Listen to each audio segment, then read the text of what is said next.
ఇట్లాంటి వర్ణముల ద్వారా ఆయన ఈవిడ చిన్ని అని గుర్తించాడు. ఆ తర్వాత ఆ తాడును లాగుతుంటేనే శ్రమ కలుగుతోందిట భుజములకు, కొండలములు కూడా కదులుతున్నాయి. ఖబరబెగలన్ మాలతీ, ఎంత బాగా ముఖమంతా చెమట పట్టింది. ఆ జుట్టు తలలో పెట్టుకున్నటువంటి పువ్వులు ఒక్కొక్కటే రాలుతున్నాయట ఈ శ్రమకే. అట్లాంటిది స్వయంగా ఆ దధిని మథనం చేసినది అనని. సరిగ్గా పాపం తెల్లారగట్లు 4:30, 5 అవి ఉంటున్నప్పుడు సూర్యోదయాత్ పూర్వం దధిమథనం చేసేవారు. ఎంతటి కోటీశ్వరులు కూడా యజమానురాలు స్వయంగా పెరుగును మథించేవారు. మా ఇక్కడ ఒక్కలంక జమీందారు ఆయన, ఆవిడే స్వయంగా మజ్జిగ చేసేవారట. ఇప్పుడు అన్నీ ఎన్ని ఉపవాసాలు, వారానికి 9 రోజులు ఉపవాసాలు ఆవిడ. నెలకు కాదు, సోమవారం నాడు, ఆదివారం నాడు రాత్రి భోజనం లేదు, సోమవారం నాడు పగలు భోజనం లేదు, మంగళవారం నాడు పూర్తి ఉపవాసం, బుధవారం 2 పూట్ల భోజనం, గురువారం నాడు 1 పూట భోజనం, గురువారం నాడు మళ్ళీ సాయంకాలం దాకా ఉపవాసం, శుక్రవారం పూర్తి ఉపవాసం, శనివారం రాత్రి భోజనం లేదు కదా. ఇంత ఇదిగా ఉంటూ కూడా ఆమె ఈ పనులన్నీ చేసుకునేవారు. అట్లా ఎంతటి యజమానులైనా ఐశ్వర్యం కలవారైనా గృహకృత్యములు చేసుకుంటే లక్ష్మీదేవి స్థిర నివాసం ఉంటుంది అక్కడ, శాస్త్రం చెప్పిన మాట. సరే, ఏదైతేనేమి ఆ సమయంలో ఈ కుర్రవాడు కూడా పెందరాడే లేచేసి 16 ఏళ్లు దాటిన తర్వాత సెకండ్ షో సినిమాలు చూడడం అలవాటు అయ్యాక పొద్దున్నే లేవరు తప్ప, మామూలుగా పిల్లలు ఒరిజినల్గా సహజంగా తెల్లారగట్టే 4 మెలకు వచ్చేస్తుంది పక్షుల్లాగే. వాళ్ళకు కూడా చంటి పిల్లల దగ్గర బాగా తెలుస్తుంది అది. సరే, తల్లి దగ్గరికి ఆకలేస్తోందంటూ వచ్చాడు. ఆ రావడంలో మామూలుగా కాకుండా ఆ కవ్వాన్ని గట్టిగా పట్టుకున్నట్టులాగా పెరుగు మథనం చేయడం ఏమిటి అని పాపం ఒళ్ళో కూర్చోబెట్టుకున్నది. ఆ ముఖం చిరునవ్వు ముఖం, ఎన్నిసార్లు చూసినా చాలని అనిపించే సౌందర్యం కాదది. సరే, అప్పుడుగా స్తన్యాన్ని తాగారు. ఇంతట్లో పాపం ఆ తెల్లవారగట్లే వాళ్ళు పట్టుకొచ్చేసినటువంటి పాలను పొయ్యి మీద పెట్టింది.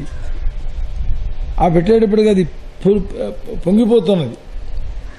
ఈ కుర్రవాడు ఇంకా పాపం పూర్తిగా పాలు తాగినట్లేదు, ఇంకా త్రాగే ఉద్దేశంలో ఉన్నాడు. ఆ కుర్రవాడిని అక్కడ కోలేసేసి ఆవిడంగా ఆ గిన్నె దింపడం కోసం వెళ్ళింది. ఈయనకి కోపం వచ్చింది. అక్కడ రాయిచ్చుకున్నాడు. ఆ మంథన పాత్ర ఏదైతే ఉన్నదో దాన్ని కాస్త కొట్టి పారేశాడు. ఆ తర్వాత దాన్ని ఎక్కడికో లాక్కుపోయినాడు. అప్పటికే సగం సగం గడ్డకట్టబోతూ ఉండేటటువంటి వెన్న దాని మీద ఉన్నది.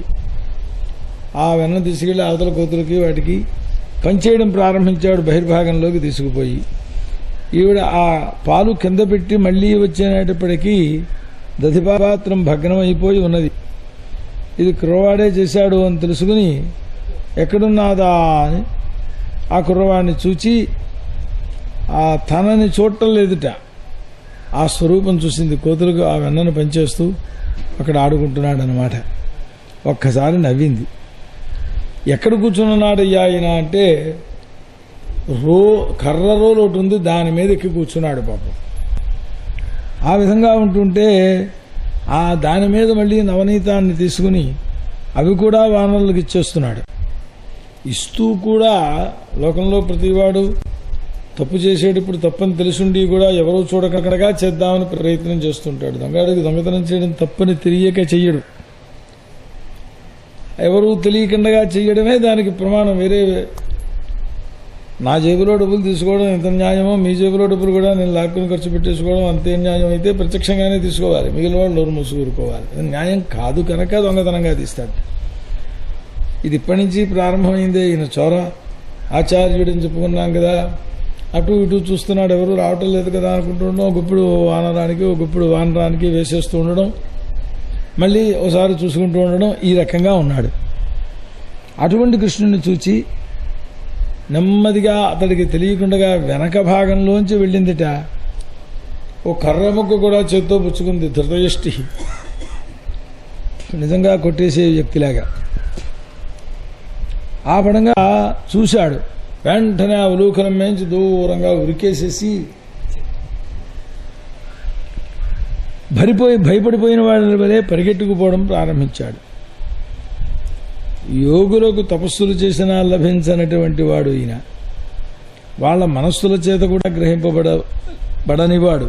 ఆయన్ని పట్టుకోవడానికి పరిగెట్టింది ఈవిడ కూడా వెనకాలే అని. ఆ స్థితిలో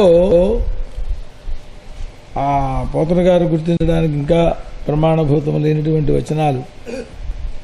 బృహచ్చల శ్రోణీభరాక్రాంతగతి.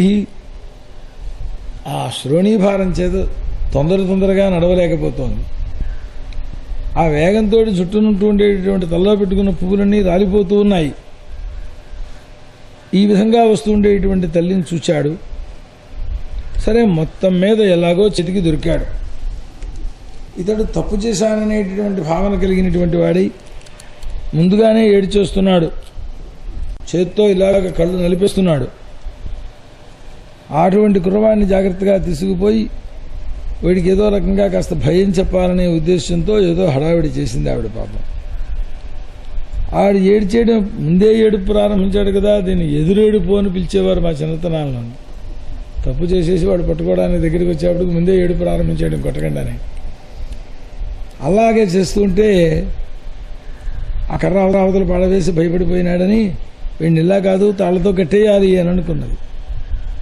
ఏ పరమాత్మకు పూర్వాపరములు అంతర్బహిర్భాగములు అనేవి లేవో అలాంటి వాడిని ఆ పరమాత్మలో జగత్తంతా ఉన్నదో, జగత్తంతా తానే ఉన్నాడో, ఆ వ్యాసభగవ శ్రీశుకుల వారికి ఎంతసేపు వర్ణించినా ఎన్ని విశేషణాలు వేసినా ఇంకా ఇంకా ఇంకా ఇంకా ఏవో వేస్తూ ఉంటాడు. ఆ పరమాత్మ యొక్క తత్వాన్ని మనకి తెలుపుడు చేయడం కోసం ఒకసారి కాదు, 2 సార్లు కాదు, ఈ మాటలు చాలాసార్లు వస్తాయి.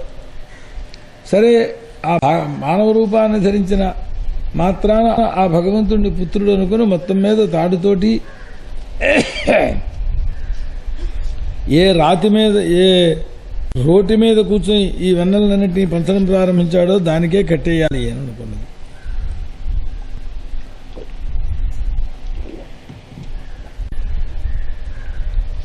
రెండు అంగుళాలు తగ్గిపోయింది తాడు. ఇంకో తాడు పట్టుకొచ్చి దీన్ని ముడిపెట్టి మళ్ళీ కట్టడం ప్రారంభించింది. అది అంతే. ఇంకోటి అది అంతే. ఎక్కడికి వచ్చినా ఈ 2 అంగుళాలే. అంటే కొంతమంది చెప్పారు వ్యాఖ్యానాలు దీనికి. అహం మమతేచ, నేను నాది. ఈ 2 అవి కూడా పోతేనే కానీ తాడు పూర్తి కాదు. అందుచేత 2 అంగుళాలే తగ్గడం ప్రారంభించింది అని. జగద్బంధానికి అవే కారణం ఏ జీవుడికైనప్పటికీ కూడా. మొత్తం మీద ఈవిడ ప్రయత్నం ఈ కుర్రవాణ్ణి కట్టడానికి చేసే విధానం అంతా చూస్తే చాలాసేపు పట్టినట్టుంది. చుట్టుపక్కల ఉండే గోపికలందరూ ఈవిడ ప్రయత్నాన్ని చూసి నవ్వుతున్నారట. మా అబ్బాయి వచ్చి మాకు కుండలో అవి పాడు చేశాడంటే, పెరుగులు పాడు చేశాడంటే నమ్మలేదు. ఇప్పుడు ఆవిడకే తెలిసి వచ్చింది కదా, కొడుకుని కట్టేయాలని ఎలా ప్రయత్నం చేస్తోందో అని చూస్తున్నారు వాళ్ళు పాపం నవ్వుతూను. వాళ్ళందరూ కనపడేటప్పటికీ ఈవిడ కూడా ఓ వినవి నవ్వి తన ప్రయత్నం అంతా సఫలం కావటం లేదు కదా, కట్టలేకపోతున్నది. ఆశ్చర్యపోయినది. ఒళ్ళంతా చెమటలు పట్టేసేసాయి. పాపం తల్లి ఇలా బాధపడుతోందని చెప్పి చూచి సరే దొరికేస్తాను అని అనుకున్నాడు. అంటే అప్పటికి వచ్చేటప్పటికి శరీరంలో జవసత్వాలు ఉడిగేటప్పటికి ఎవడైనా చేసేది అహంకారం మమకారాలు అప్పుడు విడిచిపెట్టక తప్పదు కదా. సరే, అప్పుడు పరీక్షన్ మహారాజా శ్రీశుకుల వారు అంటున్నారు, బ్రహ్మాది లోకపాలకుల చేత కూడా సమస్తమైనటువంటి జగత్తు మొత్తం అంతా కలిపి ఏ పరమాత్మ యొక్క స్వరూపమై ఉన్నారో, ఎవరి అధీనంలో జగత్తులని ఉన్నాయో అట్లాంటి కుర్రవాణ్ణి ఆ తల్లి కట్టాలని అనుకున్నది. పాపం కట్టాలని అనుకున్నది కనుక ఎప్పుడైతే శ్రమ పడిపోయి ఆ ఓపిక పూర్తిగా తగ్గిపోయే పరిస్థితి వచ్చిందో, మిగిలిన గోపస్త్రీల మధ్యలో అవమానాన్ని పైకి వ్యక్తం కాకుండా పైకో విరుణమునవుతోంది తప్పిస్తే ఆవిడ వాళ్ళందరి చేతులను ఈ వాటి కుర్రవాడిని కట్టలేకపోతోంది అననే అవమానం లోపల ఉన్నది కదా, బాధపడుతోందో అని చెప్పి చూసి భక్తవశుడై ఆమెకు లొంగిపోయినాడు అని. ఆ తర్వాత అటువంటి ముక్తిని కలిగింపచేసే పరమాత్మను బంధించగలిగిన అవకాశం ఆమె పొందినది ఎవడి వల్ల అయ్యేది పనిది? సాధ్యమేనా ఎవడికైనా? సరే, బ్రహ్మ శంకరాదులు కూడా ఆయన యొక్క లక్ష్మీదేవి కూడా అంత గొప్పతనాన్ని పొందలేదు, మహత్వాన్ని. ఆవిడ కూడా ఎప్పుడు ఈయన బంధించలేకపోయినది. అటువంటి స్థితిలో వాడు.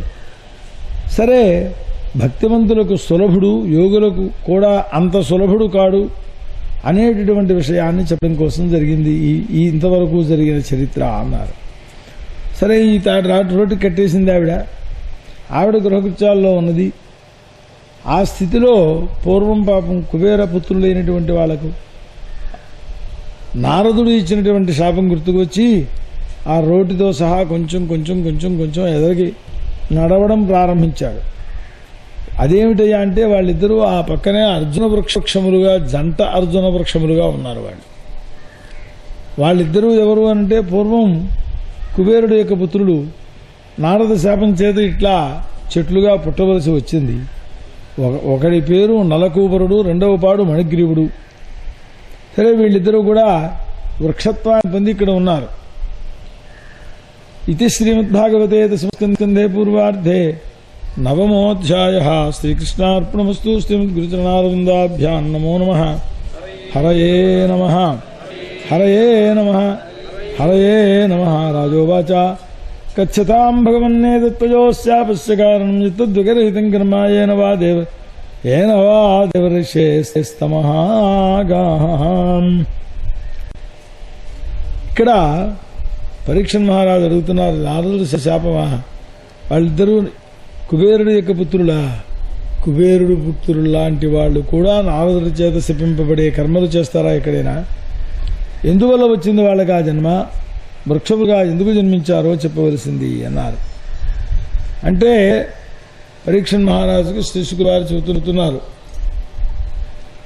రాజా, వీళ్ళిద్దరూ కూడా ధనమదమత్తులై ఒకప్పుడు బాగా మద్యపానం చేసేసి గంగాతటంలో కైలాసం దగ్గర ఉండే ఉపవనంలో స్త్రీజనంతో సహా విహరిస్తూ ఉన్నారు. వారి స్త్రీజనమే. అయితే గంగాజలంలో ప్రవేశించి ఆడు ఏనుగులతో సహా ప్రవేశించినట్టుగా వీడు జలక్రీడలు చేస్తూ ఉంటే నారదుడు అక్కడికి వచ్చాడు. ఏదో దేశమంతా లోకాలన్నీ తిరుగుతూ ఉండడం ఆయన పని. ఇదిగో ఇలాంటివి చూడడమే. మరి ఇలాంటివి చూడకపోతే వాళ్ళ గర్వం పోగొట్టడం ఎట్లా? ఎక్కడికి వెళ్ళినా ఏదోటి కనపడుతూ ఉంటుంది ఆయనకి పాపం.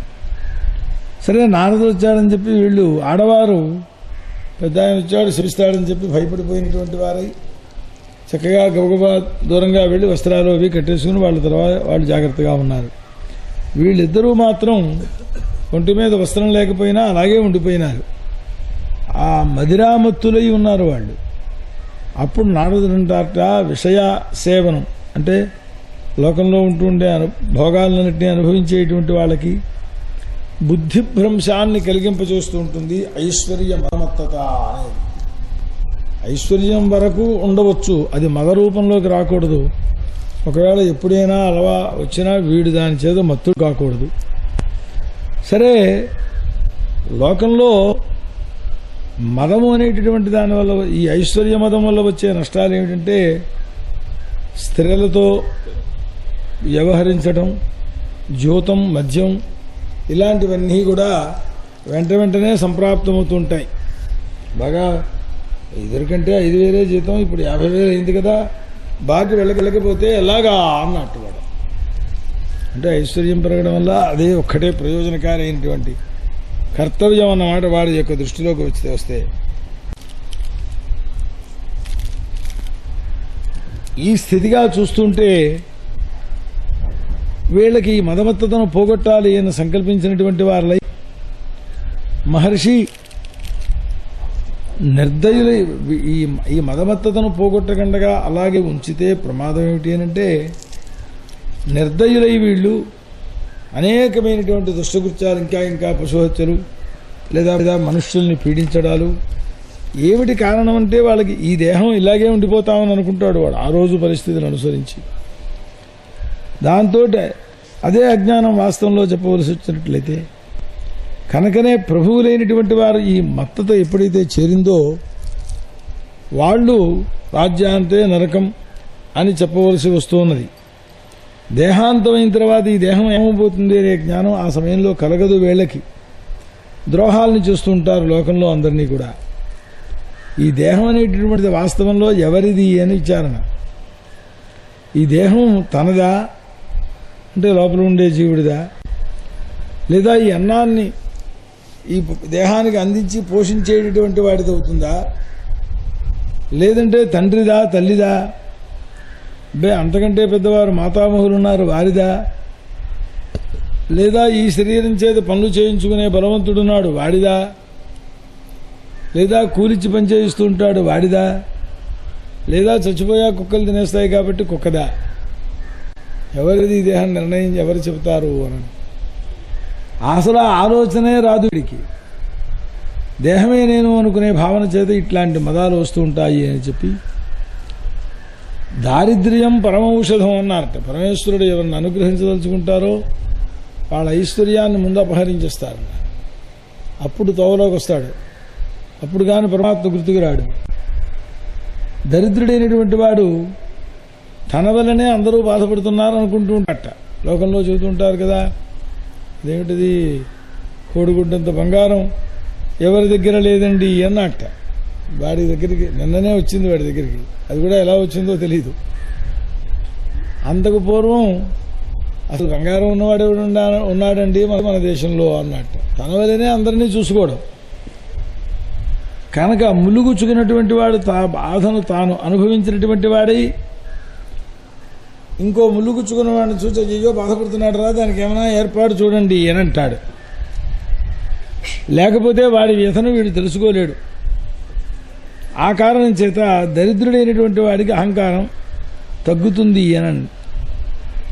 ఎందువల్లనంటే వాడు పొందే తాపమే అదో పెద్ద తపస్సు. వాడికి ఆకలితో పీడింపబడేవాడు ఆ ఆకలిని తీర్చుకుందుకు ప్రయత్నం చేస్తూ ఇతరుల యొక్క ఆకలిని కూడా తీర్చడం దానికి కొంచెం ప్రయత్నం చేస్తూ ఉంటాడు. అటువంటి దరిద్రుడైనటువంటి వాడే సజ్జన సమాగమాన్ని పొందుతూ ఉంటాడు. లోకంలో సజ్జనుల దగ్గరికి అస్తమానం వచ్చేటటువంటి వారిలో ఎక్కువ మంది ఇదే కారణం. అందుచేత వీళ్ళ ధనమదం ఇవన్నీ కూడా పోగొట్టాలి అని చెప్పి సంకల్పించినటువంటి వారలై వీడు కుబేరుడు యొక్క పుత్రులై ఉండి కూడా దిగంబరులై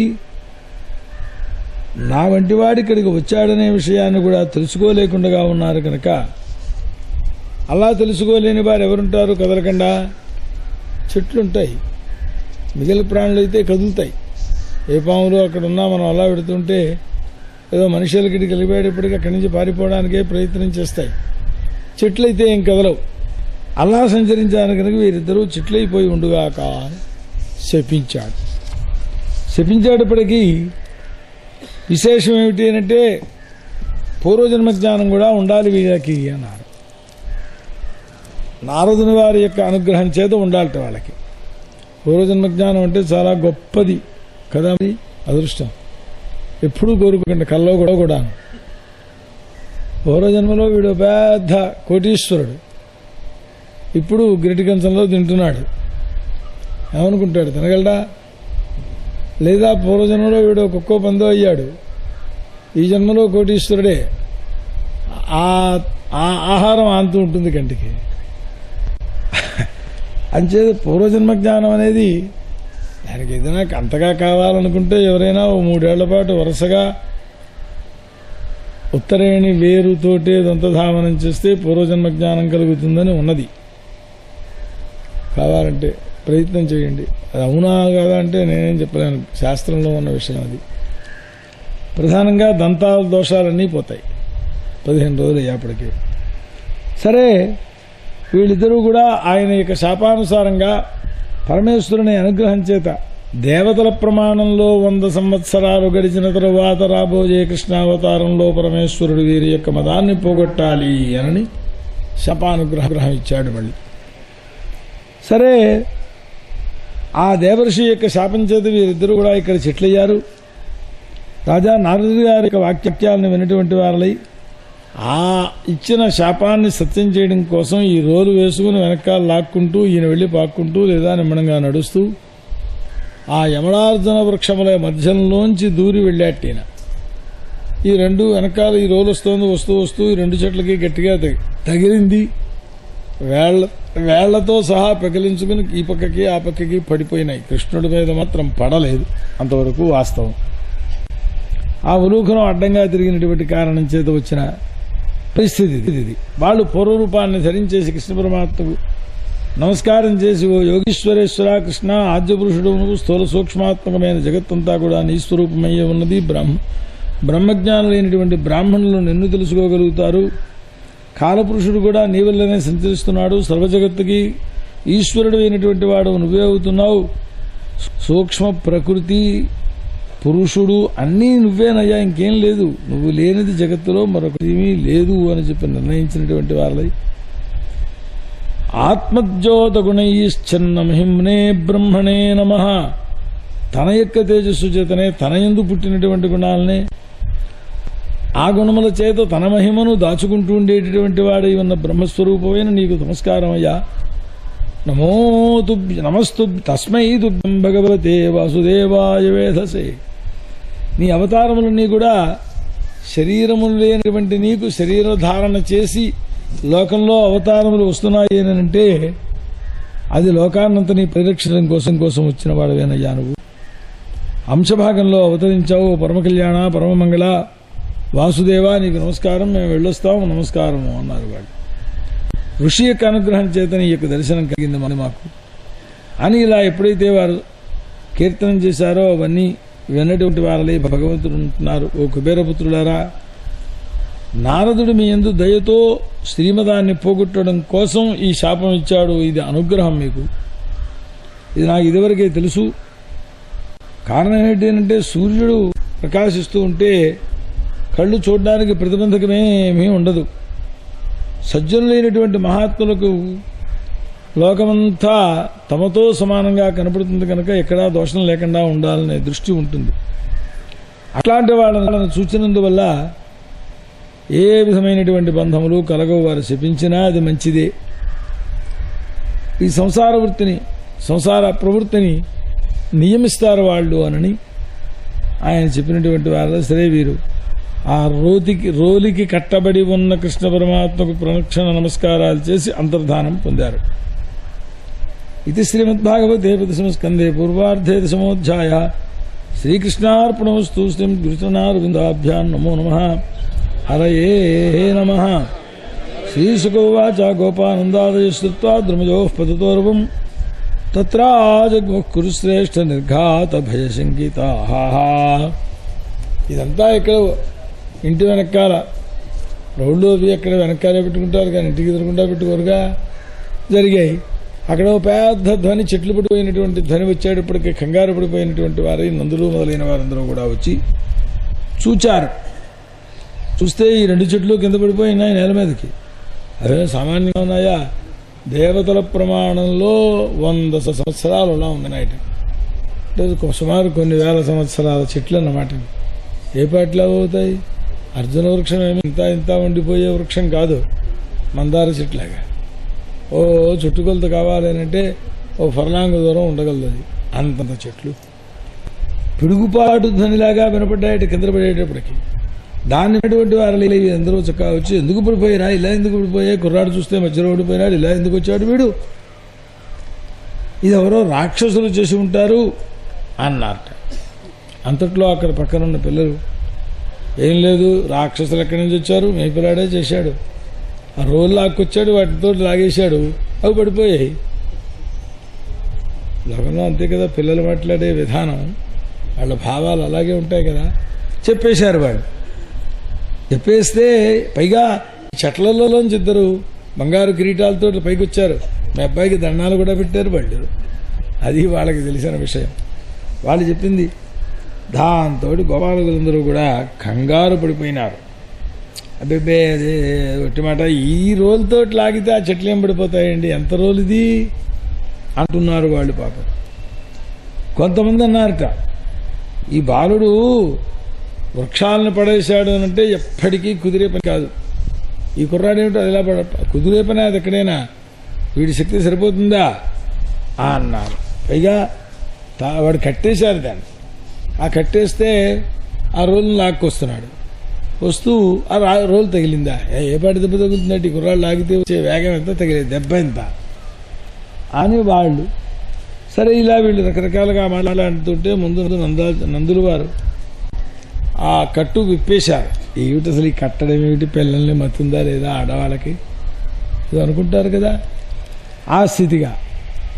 ఆ తర్వాత ఇలాంటి వివిధములైన లీలల్ని చూపిస్తూ ఉండేటువంటి వాడి ఒకప్పుడు పైగా అక్కడికి వచ్చినటువంటి వాళ్ళని, ఆడవాళ్ళని, మగవాళ్ళని, వీళ్ళందరినీ ఇలా ఇలా చప్పట్లు కొట్టుకుంటూ అలా అలా ఆడుతూ డాన్సులు చేస్తూ లోపలికి వచ్చాడు ఆడిస్తున్న వాళ్ళని. సరే ఒకప్పుడు ఏం జరిగిందయ్యా అని వివిధములైన లీలను చూపిస్తూ వారిని అందరినీ ఆనంద పరవశుల్ని చేస్తున్నాడు. ఒకప్పుడు వాళ్ళందరూ కూడా, అరే నువ్వు బాగా పాడతావురా, నిజంగా నీ పాట అంటే నాకు ఎంత ఇష్టం అనుకున్నావు అని వాడిని ఏదో ప్రశంస చేసేస్తే అప్పటి నుంచి గానం ప్రారంభించేస్తాడు.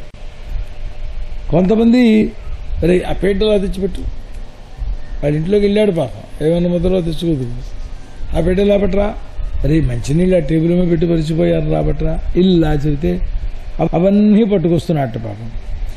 కొంతమందికి సంతోషాన్ని కలిగించడం కోసం నేను ఎంత బలవంతున్నో తెలుసునా అంటూ ఉంటాడు, ఒకసారి బలక్షేపాదులు చూపిస్తూ ఉంటాడు.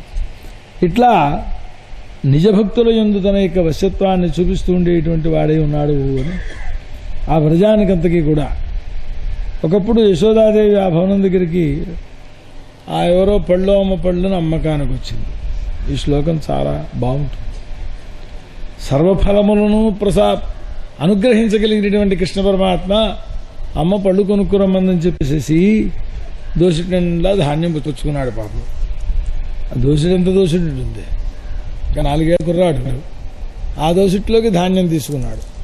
వాటిని ఎంత శ్రద్ధగా పట్టుకోగలడో ఆ వయస్సులో కుర్రవాడు పట్టుకోవడం లోకంలో అందరికీ తెలుసు. ఓ మూల జారిపోతున్నాయి. అన్నింటా పరమాత్మతత్వాన్నే చూపిస్తూ ఉంటే మరి మానుషావతారం అవసరం లేదు కదా. ఆ ఫల విక్రేత్రి అంటే పళ్ళెమ్మెమ్మే అమ్మాయి పట్టుకొచ్చింది, రమ్మన్నాడు, వచ్చింది ఆవిడ. ఈ ధాన్యాన్ని తీసుకుంది, ఆ దోసిట్లో ఆ పళ్ళు పెట్టిందిటే పాపం. ఈ పళ్ళు పెట్టేటప్పటికీ ఇక్కడ జరిగినది ఏమిటి అని తట్టెత్తుకోవాలి కదా. మళ్ళీ చూస్తే ఆ పడిన కాసిని ధాన్యము పాత్ర నిండా రత్నములై కనబడ్డాయిట ఆమెకు పాపం. ఇవన్నీ భాగవతంలో ఉన్నాయి అనేది లోకంలో తక్కువ గ్రహిస్తూ ఉంటారు. ఈయనెవరు, జయదేవుడు మొదలైనటువంటి వాళ్ళు కీర్తించే కీర్తనల్లో ఇందులో ఇలాంటి చిన్న చిన్న బిట్స్ ఒక పాటలు అయిపోతుంటాయి వాళ్ళకి, వాస్తవదో తరంగమో అలాగా. ఫలార్థి ధాన్యమాద క్రీణీహి భోః ఫలానీతి శ్రుత్వా సత్వరముచ్యుతః ఫలార్థి ధాన్యమాదాయ యయౌ సర్వఫలప్రదః ఫల విక్రయిణీ తస్యాచ్యుతధాన్యం కరద్వయం. ఆ ధాన్యపు గింజలు కింద పడిపోతున్నాయి. ఆ పడిపోతూ ఉండేటటువంటి ధాన్యంతో ఆ దోస్తులతోటి పట్టుకెళ్ళిన ధాన్యాన్ని తీసుకున్నది ఆవిడ. ఈ 2 చేతుల నుండి ఆ ఫలైరపూరయత్ రత్నై ఫలం భాండమపూరిచా.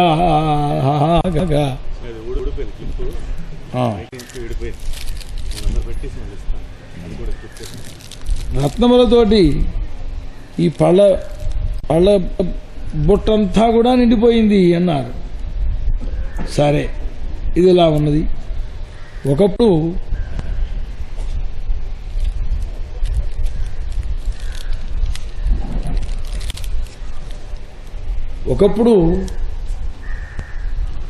ఆకలి వేస్తా వీళ్ళిద్దరూ బలరామకృష్ణులు ఆడుకుందుకు వెళ్ళారు ఎక్కడికో. సరే, ఎక్కడో కాకేశారు వీళ్ళు, ఇప్పుడు ఎక్కడా దొరకలేదు. పాపం యశోద రోహిణి వాళ్ళిద్దరూ ఒక అమ్మాయి రోహిణిని వెళ్ళి ఆ బలరామకృష్ణుని తీసుకురా అమ్మా అన్నది. పాపం ఈవిడ వెళ్ళి ఎన్నోసార్లు కేకేసింది, ఎవరు రావటం లేదు. నేను వెళ్ళాను, నాకు ఎక్కడా దొరకట్లేదు, నువ్వే వెళ్ళు అంది ఈవిడ. మళ్ళీ ఈవిడ బయలుదేరింది. సుదీర్ఘకాలం చాలాసేపటి నుంచి ఆడుకుంటున్నారు వాళ్ళు అక్కడ. హే కృష్ణ హే రామాగా అని వాళ్ళని పిలవడం ప్రారంభించింది. కృష్ణ కృష్ణ ఆనందాక్ష తాత ఏహి, ఎంత బాగా పిలుచుకుంటుందో. హే రామాగచ్చ తాత ఆశుస్తాను జక్కులను, తమ్ముడితో సహా నాయనా కులనందన అని. పాపం ఏమిటి కారణం అని, ఏమిటంటేట అలసిపోయినావు, ఆకలి వేస్తూ ఉంటుంది ఈ పాటికి, ఎప్పుడో పొద్దున్న ఆహారం తీసుకున్నావు. ప్రాతరేవ కృతాహార, ఆ ఏవాకి అర్థం అదనమాట. ఎప్పుడో పొద్దున్న ఆహారం తీసుకున్నారు మీరు, తొందరగా నాయన భోజనించేద్దు. కానీ వ్రజాధిపుడైనటువంటి నందుడు మీకోసం ఎదురు చూస్తున్నాడు. అంటే పిల్లల దగ్గరికి లేకపోతే చిన్నపిల్లలే కదా, తర్వాత తింటారు కదా, తర్వాత తినరు. తినకూడదు కూడాను.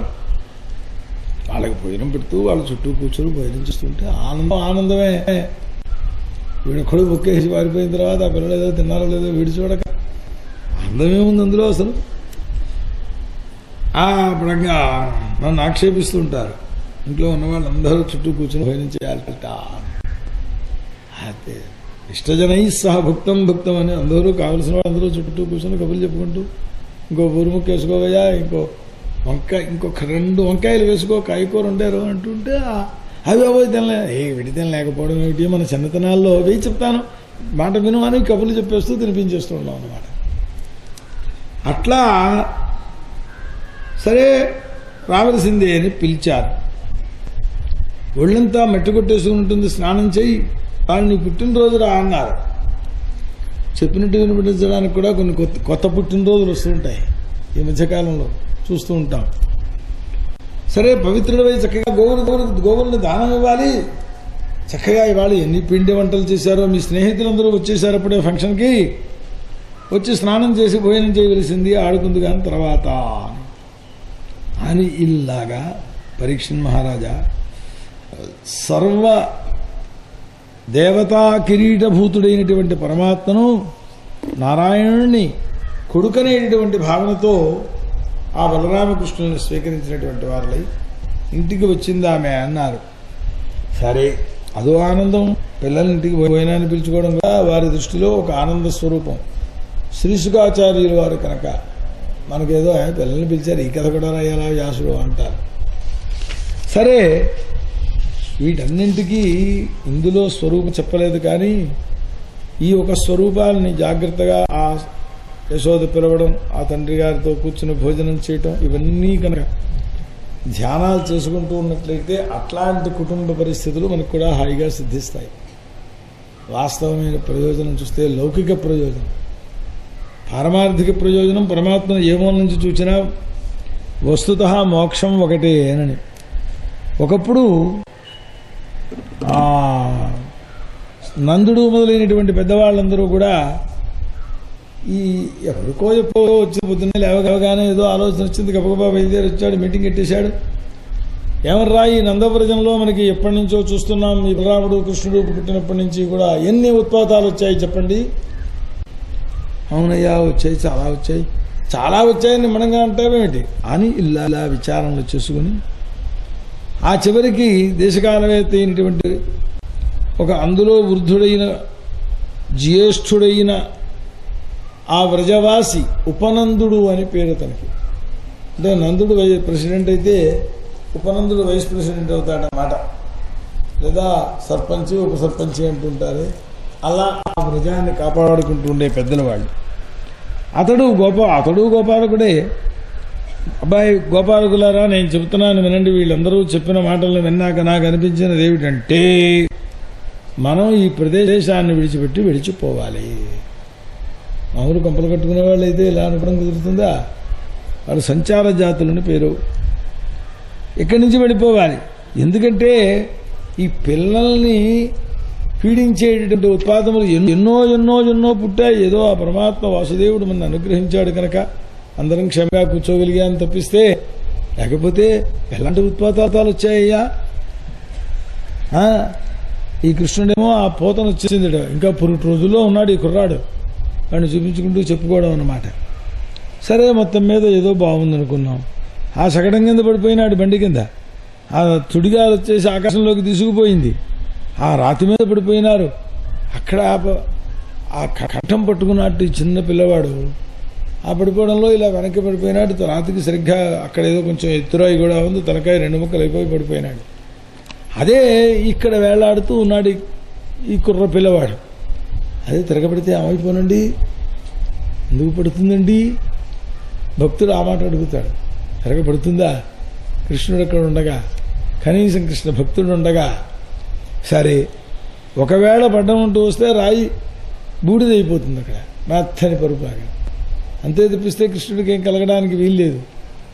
పరమాత్మను ఆశ్రయించిన భక్తులనే పంచభూతాలు ఏమీ చెయ్యవు అని. ఇక పరమాత్మ ఏం చేస్తాయి? పరమాత్మను ఆశ్రయిస్తే పంచభూత ఉపసర్గాలు లోకాన్నంతని నశింపచేయవచ్చుని తప్పిస్తే వాడిని మాత్రం ఏం చెయ్యవు. అది శాస్త్రం వేదాల్లో చెప్పేటటువంటి మాటలు. సరే, ఆ తర్వాత ఏమైంది? ఆ యమలార్జున అంటే జంట అర్జున వృక్షముల మధ్యలోంచి వెళ్ళాట. అనుగా చెట్లు పడిపోవడమా? ఆ చెట్లు పడిపోయిన చెట్లు చూస్తే 56 ఓళ్ళకి కల్పనిస్తాయి, అంతంత ఉన్నాయి ఇవి. సరే పోన్లే అనుకున్నాం. దైవయోగం చేత కృష్ణుడు కానీ మరెవరూ కానీ చచ్చిపోకుండా జాగ్రత్తగా బాగుపడ్డాము మనం. ఇది సాక్షాత్ ఈశ్వర రక్షణమే కనుక ఇంకో ఉత్పాతములు వచ్చే లోపులో మనం ఇక్కడి నుంచి పారిపోవాలి అన్నారు. మన ముందు పనిచేయండి అందరూ కూడా.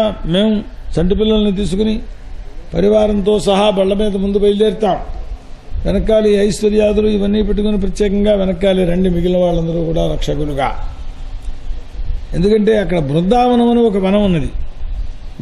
గోపికలకందరికీ కూడా ఆనందాన్ని కలిగింపచేసేది ఎన్నో పర్వతాలు తృణాలు ఇవన్నీ ఉన్నాయి అక్కడ. ఇది మరి మీకు ఇష్టమైతే చెయ్యవలసిన పని అనని వెంటనే చేసేయడమే. ఇంక దీనికి మళ్ళీ ఏదో రొట్టికి లేచిందే వేళ అన్నట్టు ఉంటారే, అలాగా వెంటనే బండు కట్టేసేయండి అన్నారు. గోవులు ముందుగా నడవాలి, వాటికి రక్షణగా వెనకాల మనం ఉండాలి అని పెద్దవాడు ఎప్పుడైతే చెప్పాడో సాధువాదాలు చేస్తూ ఉండేవాళ్ళై బండ్లు కట్టేసుకున్నారు. వృద్ధులు, బాలులు, వనితలు వీళ్ళందరినీ ధనుస్సుల మీద బళ్ళ మీద కూర్చోబెట్టారు. వీళ్ళందరూ ధనుస్సులు చేత్తో పుచ్చుకున్నటువంటి వారులై చుట్టూ రక్షించుకుంటూ పురోహితులతో సహా బయలుదేరేశారు. అక్కడి నుంచి ఆయన అందమైన వస్త్రాభరణాలన్నింటినీ కూడా ధరించారు. వాళ్ళు మార్గంలో శ్రీకృష్ణలీలని గానం చేసుకుంటున్నారు. యశోదారోహిణులు, రామకృష్ణులు ఒక బండిలో కూర్చున్నారు. ప్రత్యేకంగా సర్వకాల సుఖదాయకమైనటువంటి బృందావనంలో ప్రవేశించారు వీరందరూ కూడా. అక్కడికి వెళ్ళిన తర్వాత ఈ పట్టుకెళ్లిన బళ్ళనన్నింటినీ కూడా అర్ధచంద్రాకారంగా పెట్టారట. ఎక్కడ ఏం జరిగినా అందరికీ కనపడేయడానికి వీలుగాను. మళ్ళీ రెండో పక్కన కూడా మోసేయచ్చు కదా, సగమే పడుతుంది. ఒకే పూర్ణచంద్రాకారంగా పెట్టచ్చు అంటే వెనకాల నుంచి ఎవరు వస్తున్నారో కనపడదు, లోపల వీళ్ళు కూర్చుంటారు. అందుకని సగం భాగమే పెట్టారు ఇలాగా. సరే, అక్కడ బృందావనం అంటే గోవర్ధనం, యమునా తీరం ఇవన్నీ చూచి వేళ్ల పని ఏమిటి, అలా బళ్ళు దిగ్గానే కుర్రవాళ్ళందరూ చుట్టూ పరిగెట్టేశారు. ఇక్కడ ఏమేమి ఉన్నాయో చూద్దాం రా మనకు ఆడుకుందుకు అని. అక్కడ గోవర్ధన పర్వతం ఉన్నది, యమునా తీరం ఉన్నది. ఈ రెండు చూచేటప్పటికీ బలరామకృష్ణులకు అక్కడ ఉండే కుర్రవాళ్ళకి అందరికీ ఆనందాలు కలిగాయి. మధుర వచనముల చేత ఆ బలరామకృష్ణులు నందపురజంలో ఉండే వారందరికీ ఆనందాన్ని కలిగిస్తూ ఉండేటువంటి వారలై చివరికి ఇప్పటి పరిస్థితి ఏమిటంటే 5, 7 వచ్చేసినది అన్నారు. అయితే ఏం చెయ్యాలి? దోళ్లను మేపాలట. ఊరికే కూర్చోబెట్టి మా అబ్బాయి చాలా గొప్పవాడు, మేము చాలా గొప్పవాళ్ళం అనుకోవడం అనే దాన్ని శాస్త్రము అంగీకరించలేదు, పరమాత్మ చరిత్రలోనూ అంగీకరించలేదు. వత్సపాలవు బభూవతు గోగో. ఈ వత్సపాలకులు అయ్యేటప్పటికీ ఇటుపైన చెప్పేవన్నీ కౌమార లీలలు అంటారు దీన్నే, బృందావన లీలలు. ఇంతవరకు వ్రజలీలలు అయినాయి. ఆ వ్రజభూమిక సన్నిధిలోనే గోపాల బాలకులతో సహా వీళ్ళు క్రీడిస్తున్నారు. ఆవుదోళ్లను మేపుతున్నారు. ఆవుదోళ్లను వీళ్ళు ఏం మేపాలి? గడ్డి ముక్కలు ఏమైనా వాటికి పెట్టాలా? ఏవో తోలుకెళ్ళారు, కూర్చుంటారు అక్కడ. అక్కడి నుంచి వీళ్ళు వేణునాదం ఒక్కొక్క చోట్లోకి వచ్చేటప్పటికీ క్షేపణలోష్టములు, అవో ఆటలు అన్నమాట. అంటే అంతంత రాళ్లు పుచ్చుకొని ఎవడెంత దూరం విసురుతాడో వాడు కొత్తగా రాలేదు ఈ ఆటలన్నీ కూడా. ఆ తర్వాత కింకిణీయుక్తములైనటువంటి ఆ పాదములతోటి ఆ చెట్లెక్కేసేసి ఆ ఉసిరికాయలు కొయ్యడం ఈ మొదలైనవి. ఒరే మనం ఎద్దులంట ఒకరి మీద ఒకరు కూర్చొని వీడు మోసుకెళ్ళి అక్కడి దాకా దింపాలన్నమాట. ఆ వర్గం ఈ వర్గాన్ని, మళ్ళీ ఆ వర్గం ఈ వర్గాన్ని మోసుకొస్తుంది. ఇదో ఆటలు ఉప్పొస్తారు మా చిన్నతనంలో ఆడేవారు. ఆ తర్వాత పరస్పరము ఒరే ఆవుల గుంపు కొట్టుకుంటుంది కదా, మన ఇద్దరం గుంపులుగా మారి కొట్టుకుంటూ ఉంటాం అని ఏవో నటనలు ఇవన్నీ కూడా.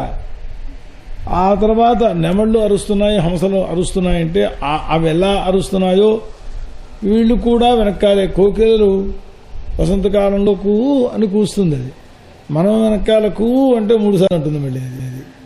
ఆ రకంగా మామూలు చంటి పిల్లవాళ్ళ వలె ఇలా ఉండగా వత్సలను మేపుతూ ఉంటే ఒకప్పుడు వాడికి మృత్యువు దగ్గర పడింది.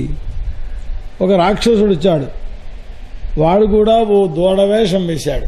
వేళ్లల్లో వేసేసి చేసే పని ఏమిటయ్యా అంటే కృష్ణుడు బలరాముడికి చూపించారట. వీడు కొత్త శాలిటీ వచ్చింది రా అబ్బాయిని చూశారు. సరే ఆ బలరాముడు ఏం చేశాడు అనంటే ఆ వెనకాల కాళ్ళు పట్టుకున్నటువంటి వాడే గిరగిరా తిప్పి వాడి పని అయిపోయింది. ఆ గిరగిరా తిప్పడంలోనే అయిపోయి అక్కడ బ్రహ్మాండమైనటువంటి వెలగ చెట్టు పళ్లతో ఉన్నది, దానికేసి కొట్టారట వాడిని. కొడితే ఈ చెట్టు కదలికలకి ఇక ఈ వీడు మహారాక్షసుడు. ఆ మరణించేటప్పుడు రాక్షసులకు మారువేషాలు కామరూపాలు ఉండవు, వాస్తవ రూపం వచ్చేస్తుంది. వెళ్ళి తగులుతూ ఆ చెట్టుకి బ్రహ్మాండమైన శరీరంతో రాక్షస దేహంతో తగిలాడు. ఆ ప్రయోజనం ఏమిటయ్యా అంటే కపిత్త ఫలాలన్నీ నేల మీద పడ్డాయి అక్కడ. అలా ఎప్పుడైతే కింద పడ్డారో వాళ్ళని చూసి ఇదేమిటి అనుకున్నారు అంతవరకును. ఏం లేదు, ఇక్కడ వచ్చి ఏదో చేస్తుంటే పైకి విశ్లేషానన్నాడు బలరాముడు. గోపబాలకులందరూ కూడా ఆశ్చర్యపోయి సరే ఆ వెలగ ఫలాలు తీసుకున్నారు వాళ్ళు. ఆ తర్వాత సాధువాదాలు చేశారు. దేవతలు కూడా పుష్పవర్షాలు కురిశారు. వీడిని వత్సాసురుడు అని పిలుస్తారట. వాడు కాస్త మరణించాడు. అది విన్న గోపికలు కూడా చాలా ఆశ్చర్యపోయినారు. సరే వీళ్ళు పొద్దున్నే సద్దన్నాలు తినేసో తినకుండానో దోళ్ళను తోలుకు వెళ్ళిపోవడం, ఆ దోళ్ళను వైపు సాయంకాలం తీసుకురావడం, ఇది వీళ్ల కృత్యం. పొద్దున్నే మధ్యాహ్నం తినవలసినటువంటి ఆహారాన్నంతని పట్టుకుని టిఫిన్ బాక్స్ పట్టుకెడుతుంటారు కదా. మరి కృష్ణుడే పట్టుకెళ్ళగలేదు, మనం పట్టుకెడితే తప్పేమిటండి. అయితే ఏటొచ్చి ఆయన 4వ ఏట తింటున్నాడు, మనం వయస్సు వచ్చి ధర్మాచరణం చేయవలసిన వయస్సులో తింటున్నాం, అంతే తేడా. ఆ పడంగా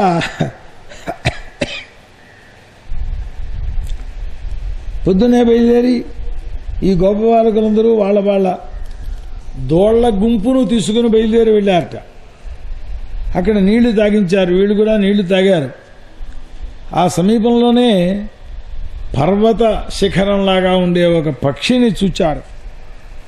అది బకుడు అని పేరు, దానికి కొంగ వేషం.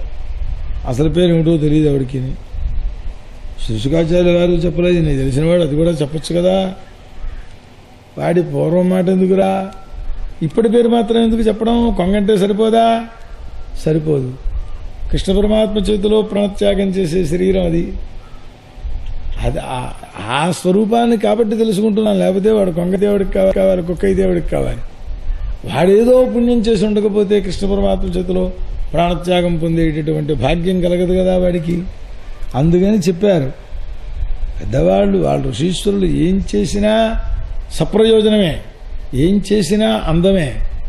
అందుచేత ఆ తీక్షణుడైనటువంటి బకుడు అనే పేరు కలిగిన పెద్ద రాక్షసుడు ఆ శ్రీకృష్ణుడి దగ్గరికి వెళ్ళేటప్పటికీ కొంగ జపం ఉంటుంటారు, ఎప్పుడైనా విన్నారో లేదో. అది 2 అంగుళాలు పాదాలు లోతులు నీళ్లలో ఉండేట్టుగా నుంచుంటుంది, ఇంత ఎత్తు ఉంటుంది, ఈ పాటి వరకు నీరుంటుంది. ఇదేదో నిలబడిపోయేటప్పటికీ మా చిన్నతనంలో చెప్పేవారు, చేపలని ఎవడెవడో ఋషీశ్వరుల్లా తపస్సు చేస్తున్నాడు అనుకుంటూ ఈ చుట్టూ ప్రదక్షిణ చేయడానికి వచ్చాయట చేపల పాపం. ఇది ఒక్కొక్కటినే పుచ్చేసుకోవడం ప్రారంభించారు. జపం చేస్తూ ఎదరవాళ్ళని మోసం చెయ్యాలనే అయ్యప్ప దీక్ష వేషాలో మరో దీక్ష వేషాలో వేసుకుని మర్డర్స్ చేసేటటువంటి బాపత అన్నమాట. ఇదిగో ఆ బాపత ఈ బకాసురుడు. వెళ్ళేటప్పటికీ శ్రీకృష్ణుని కాస్త మింగేసింది. ఓ నన్ను లోపలికి మింగేసిందా అనుకున్నాడు. అదేమిటండి 4 ఏళ్ల కుర్రాడు కొంగ మింగేస్తుందా అని.